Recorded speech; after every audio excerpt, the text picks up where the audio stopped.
Assalamualaikum warahmatullahi wabarakatuh. Selamat pagi semuanya. Kita berjumpa kembali dalam pelajaran ekonomi kelas 11 semester pertama, bab yang pertama mengenai pendapatan nasional.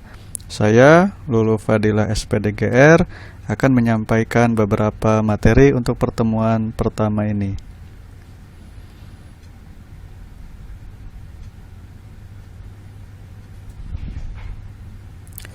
Capaian pembelajaran untuk pertemuan kali ini yaitu setelah pembelajaran peserta didik diharapkan mampu untuk menjelaskan pengertian pendapatan nasional, mengidentifikasi manfaat perhitungan pendapatan nasional, mengidentifikasi metode perhitungan pendapatan nasional, menghitung pendapatan nasional menggunakan pendekatan produksi, pendapatan, dan pengeluaran. Nah, silakan perhatikan gambar dari grafik berikut ini. BPS pada bulan Februari tahun 2021 yang lalu mengungkapkan bahwa pertumbuhan ekonomi Republik Indonesia tahun 2020 mengalami minus 2,07%. Kita bisa lihat dalam grafik ini menunjukkan bahwa perekonomian Indonesia turun dari yang tadinya tahun 2009 itu naik 5,02%, sekarang berada pada posisi negatif, yang artinya bahwa selama 1 tahun akibat pandemi selama 8 bulan pada tahun 2020, perekonomian Indonesia mengalami penurunan dari positif 5 ke negatif 2, artinya perekonomian Indonesia turun atau terkoreksi sebanyak 7% lebih. Nah, di sini juga kita bisa lihat bahwa produksi domestik bruto atau PDB, harga yang berlaku tahun 2020, PDB Indonesia atau pendapatan nasional Indonesia sebanyak 15.432,2 triliun. Angka ini didapat dari mana? Nanti kita akan pelajari angka ini dapat dari mana. Dan dari angka 15.434 triliun ini, setelah dibagi jumlah penduduk Indonesia yang berjumlah 270 juta jiwa, maka didapat angka 56.938.723 rupiah. Artinya pendapatan orang Indonesia per kapita per orangnya kalau dibagi rata itu sebesar 56,9 rupiah. Nah, cukup besar bukan? Apakah kalian merasa memiliki pendapatan sebesar ini? Kalau ya, ya syukur alhamdulillah. Tapi kalau tidak, kita harus tahu kenapa angkanya tidak sebesar ini.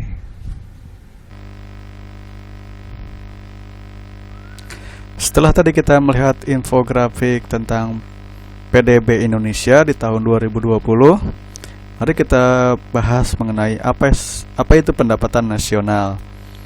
Pengertian dari pendapatan nasional adalah jumlah total pendapatan yang diterima oleh masyarakat suatu negara sebagai balas jasa.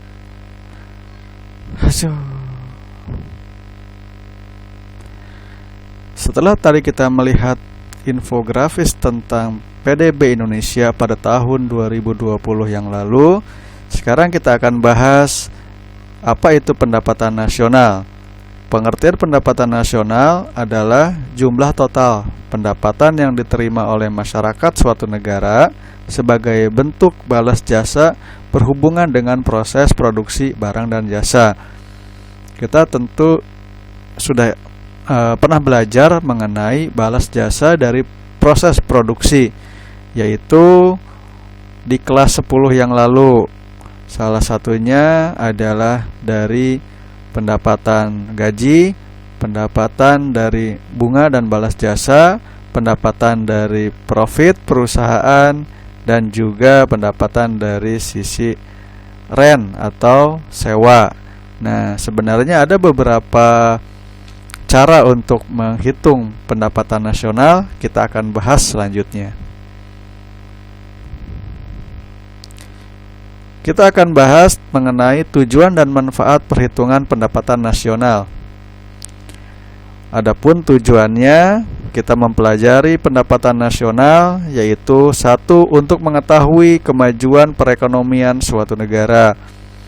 Kita bisa tahu bagaimana bentuk suatu negara perekonomiannya, apakah berkembang, miskin, atau maju, dilihat dari berapa besar pendapatan nasionalnya. Yang kedua, tujuan kita mempelajari perhitungan pendapatan nasional adalah untuk menganalisis faktor-faktor yang mempengaruhi kemajuan ekonomi suatu negara. Kita bisa mengetahuinya bagian per bagian, kenapa sih suatu negara itu ekonominya bisa maju atau bisa tergolong miskin. Nah, itu dengan mempelajari hal ini. Yang ketiga, itu untuk memperoleh taksiran nilai barang dan jasa secara akurat. Dengan mempelajari perhitungan pendapatan nasional, minimal kita bisa mengetahui ada atau tidaknya kenaikan harga setiap tahunnya. Sehingga dari harga rata-rata tersebut kita bisa mengetahui apakah harga yang akan muncul di tahun-tahun yang berikutnya itu akan bertambah nih harganya atau berkurang nilainya. Yang keempat, untuk membuat rencana pembangunan, yaitu pemerintah setelah mengetahui berapa besar pendapatan nasional bisa membuat rencana untuk memperbaiki ekonominya. Apakah ekonominya akan semakin baik atau memperbaiki yang kurang selama ini. Adapun manfaatnya dari mempelajari perhitungan pendapatan nasional, yaitu yang pertama adalah sebagai komponen pengukur tingkat kemakmuran negara.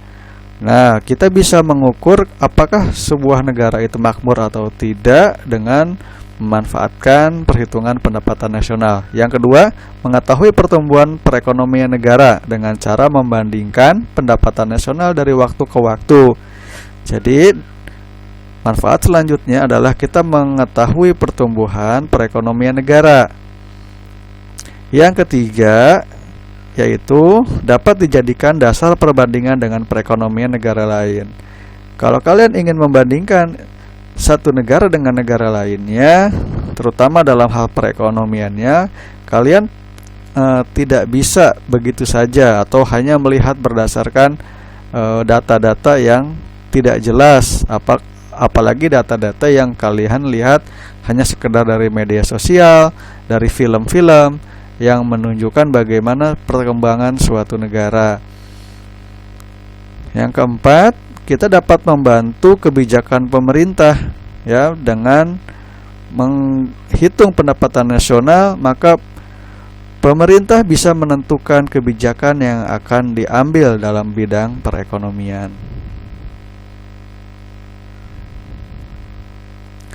Adapun faktor-faktor yang mempengaruhi pendapatan nasional, yang pertama adalah kualitas sumber daya manusianya. Kalau sumber daya manusia di sebuah negara itu bagus, pendidikannya tinggi, keahliannya luar biasa, ilmu pengetahuan juga tinggi, maka bisa dipastikan bahwa pendapatan nasionalnya akan ikut naik. Kenapa?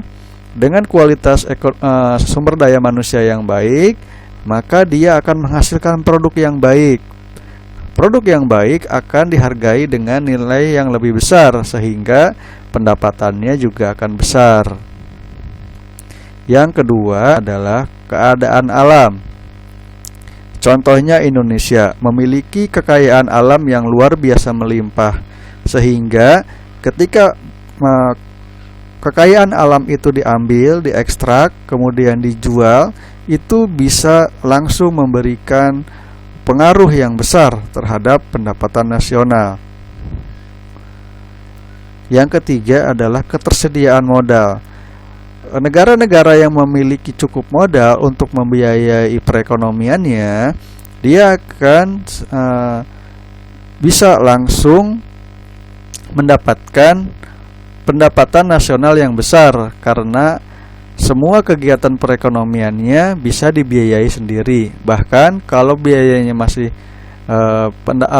modalnya itu masih cukup banyak, mereka bisa melakukan investasi di negara lain. Jadi mereka juga mendapatkan keuntungan dari investasi di negara lain. Yang keempat adalah stabilitas dan kebijakan. Nah, stabilitas ekonomi dan kebijakan pemerintah, terutama negara-negara yang sangat mendukung kepada keberhasilan ekonomi, itu secara langsung akan mempengaruhi pendapatan nasional. Ya, sebagai contoh misalkan negara Singapura, tetangga kita. Singapura itu dipercaya oleh seluruh dunia bahwa pemerintahnya memiliki kebijakan yang sangat mendukung kepada para pelaku ekonomi, sehingga mereka dengan nyaman bisa bekerja di negara tersebut. Kalau mereka sudah merasa nyaman, mereka sudah merasa aman, mereka bisa melakukan pekerjaannya dengan sangat serius, tidak ada yang perlu ditakutkan. Dan yang terakhir adalah kesejahteraan masyarakat. Semakin tinggi kesejahteraan masyarakatnya, maka pendapatan nasional juga akan ikutan naik.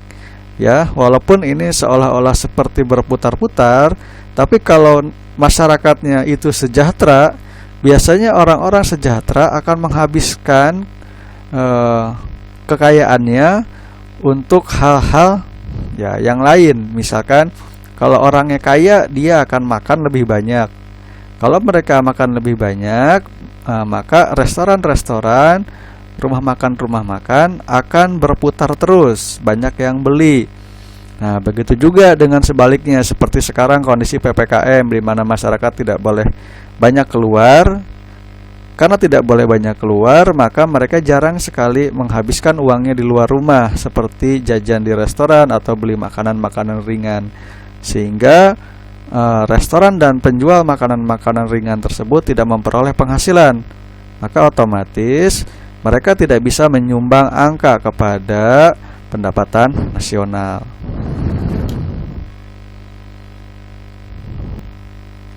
Sekarang kita akan masuk ke metode perhitungan pendapatan nasional atau pendekatan perhitungan pendapatan nasional. Yang pertama ada pendekatan produksi, yaitu menghitung nilai barang dan jasa yang diproduksi di suatu negara dalam 1 tahun dengan cara menjumlahkan value added tiap proses produksi, atau juga kita bisa mengambil nilai akhir dari sebuah produksi. Rumusnya adalah Y pendapatan nasional sigma atau jumlah dari P dikali Q. P itu adalah price atau harga dan Q adalah kuantitas. Atau juga bila dijabarkan, pendapatan nasional adalah harga barang 1 dikali jumlah produksi barang 1 ditambah jumlah harga barang 2 dikali jumlah produksi barang 2 ditambah lagi jumlah harga barang 3 dikali juga kuantitas dari barang 3 tersebut, dan begitu seterusnya. Kita akan lebih jelaskan di persamaan berikut. Nah, adapun komponen usaha produksi penyumbang pendapatan nasional adalah pertanian, peternakan, kehutanan, perikanan, pertambangan, industri pengolahan, listrik, gas, air, bangunan, perdagangan, hotel dan restoran, pengangkutan dan komunikasi, bank dan lembaga keuangan lainnya, sewa rumah, pemerintahan dan pertahanan, dan jasa-jasa lainnya. Inilah yang dihitung oleh BPS untuk menghasilkan produk-produk untuk dihitung menjadi nasional. Pendekatan produksi itu ada 2 macam. Pertama, pendekatan dimaksud yaitu perhitungan produksi secara neto, yaitu hasil tambah yang diciptakan dalam suatu proses produksi, dan pendekatan ini dilakukan dengan cara menjumlahkan nilai tambah yang diciptakan pada setiap proses produksi. Contohnya ini cara yang pertama, yaitu menghitung sigma dari P dikali Q. Kita hitung ya, ini P-nya atau harganya dan ini Q-nya atau kuantitasnya. Kopi, ini barang pertama, P1 10.000, Q1 300. Untuk kelapa sawit itu barang kedua, yaitu P2 2000, Q1 500, dan seterusnya. Sehingga kita dapat hasil seperti ini. Persamaannya sama kan dengan yang tadi ya, Y sama dengan P1 dikali Q1 ditambah P2 kali Q2 dan seterusnya. Oh maaf, ini ada salah ketik sedikit. 10.000 dikali 300. Ini kopi. 2000 dikali 500. Yang kelapa sawit, kakaonya 8000 kali 700 dan tehnya 5000 kali 800. Sehingga yang didapat dari komoditas 4 ini sebesar Rp13.600.000. Nah, ini baru dari sedikit bagian saja ya, masih banyak komponen-komponen lain seperti yang kita sudah. Nah, ini kan tadi baru dari pertanian ya. Itu pun pertanian nilainya masih sangat kecil. Hanya sebagai contoh, belum dari peternakan, kehutanan, pertambangan dan lain-lainnya. Sedangkan metode produksi dengan nilai akhir contohnya seperti ini. Nah, ini tadi sudah dijumlahkan, hasilnya saat ini 1000. Lalu dari pertambangan ada 150, ada dari industri pengolahan 75, listrik, gas dan air 80 dan lain-lain dijumlahkan. Jadi total GDP-nya Rp3.895. Ini sebagai contoh perhitungannya. Nah, lalu ada contoh perhitungan nilai tambah. Kalau tadi kan nilai akhirnya. Nah, ada kalanya perhitungan pendapatan nasional itu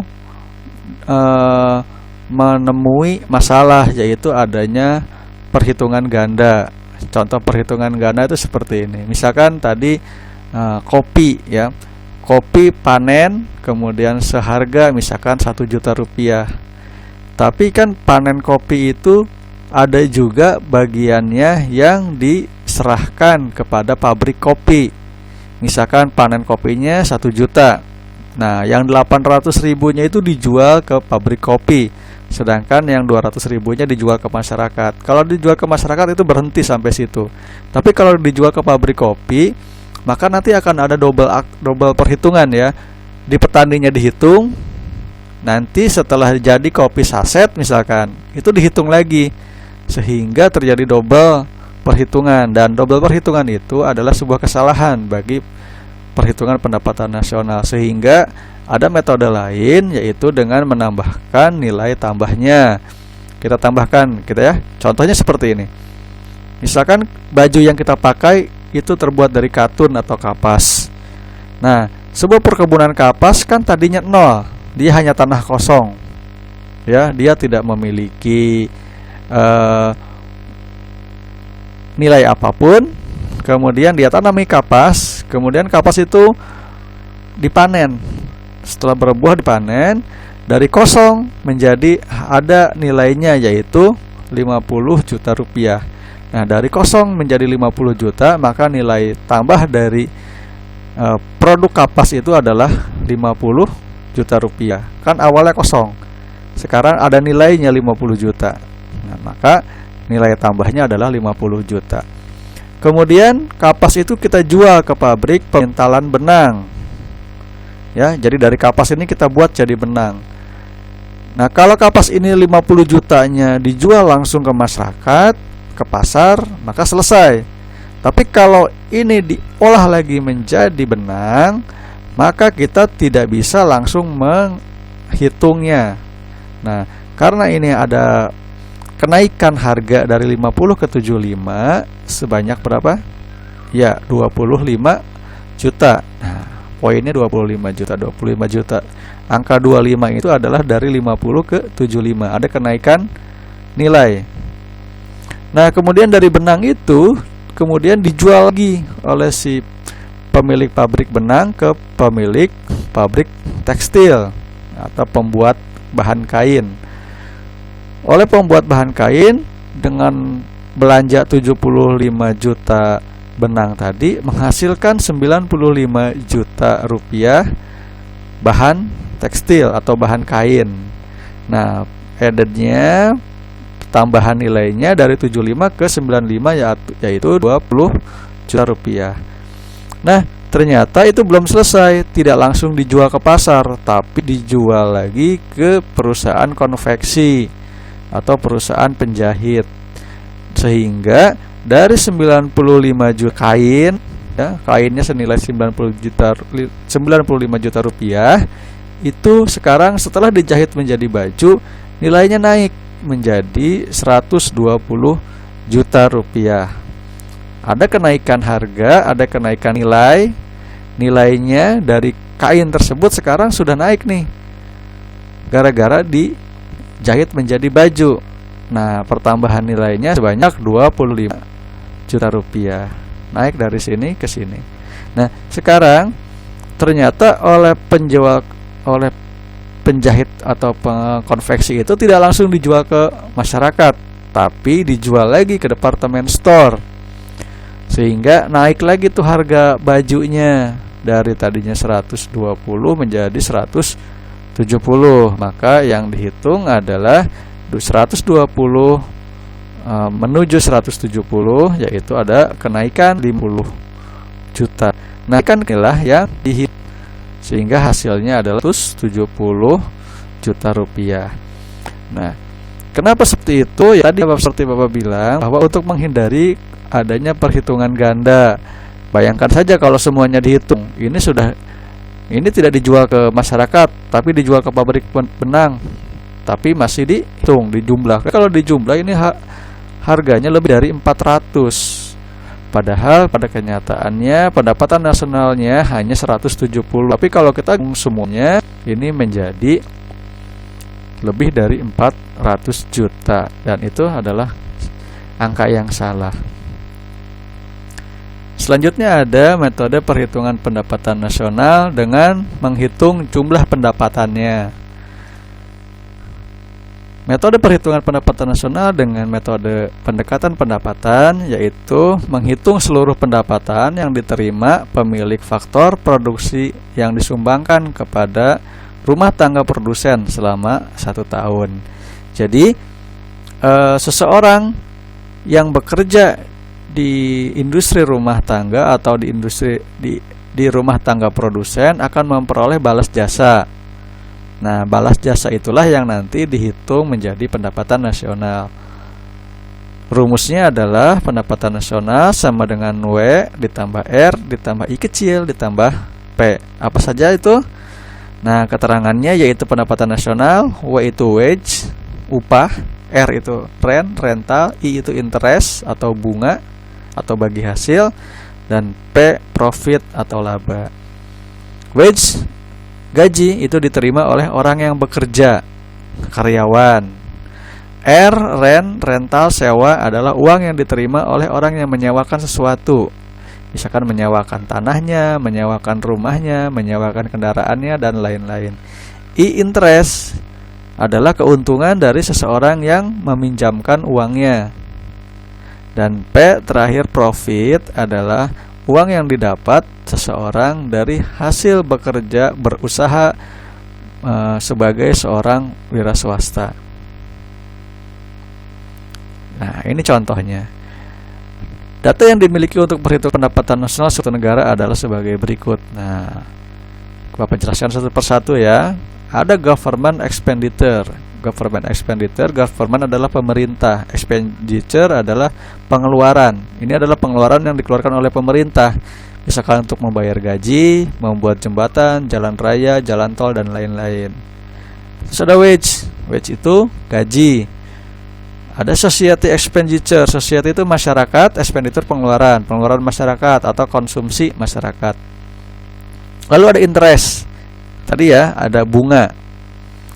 Ekspor, menjual barang ke luar negeri. Rent, sewa. Investment, investasi. Investasi adalah uang yang dikeluarkan untuk memulai sebuah usaha, baik itu usaha pribadi maupun usaha milik orang lain.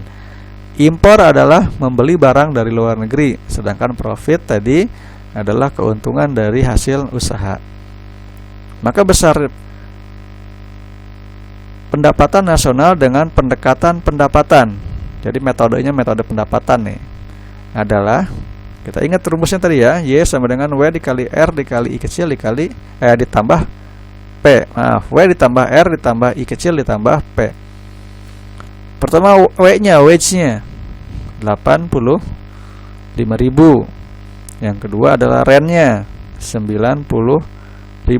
Yang ketiga I kecilnya, interest-nya 75.200. Dan profitnya sebesar 90.000. Maka kalau dijumlahkan angka-angka ini menjadi 85.000 tambah 90.000 ditambah 75.200 ditambah 90.000 sama dengan 340.200 dolar. Ini cara menghitungnya. Lalu yang ketiga, ada metode perhitungan pendapatan nasional dengan menghitung pengeluarannya, yaitu jumlah pengeluaran secara nasional untuk membeli barang dan jasa yang dihasilkan dalam 1 tahun dengan cara menjumlahkan pengeluaran rumah tangga konsumen, rumah tangga produsen, rumah tangga government, dan rumah tangga luar negeri.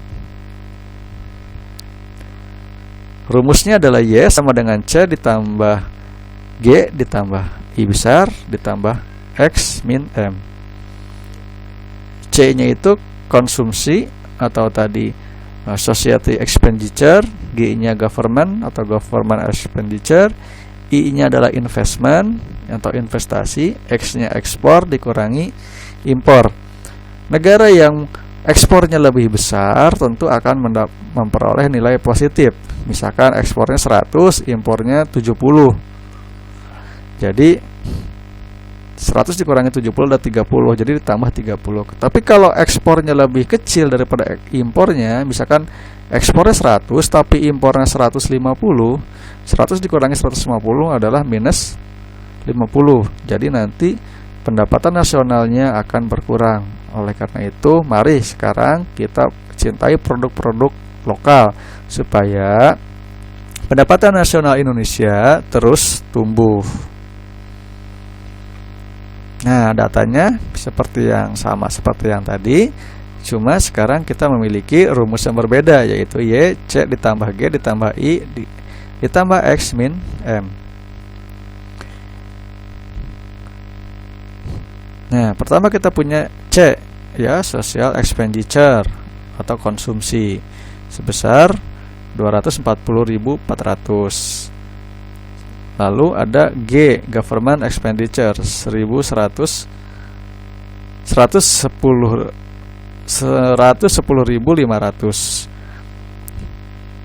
Kemudian yang ketiga ada I, investment. Dan yang keempat ada ekspor, lalu dikurangi impor.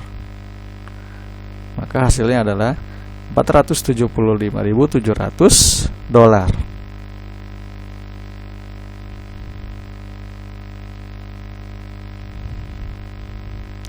Oke, sekian penjelasan dari Bapak mengenai materi pendapatan nasional bagian pertama. Kita akan ketemu lagi di video selanjutnya.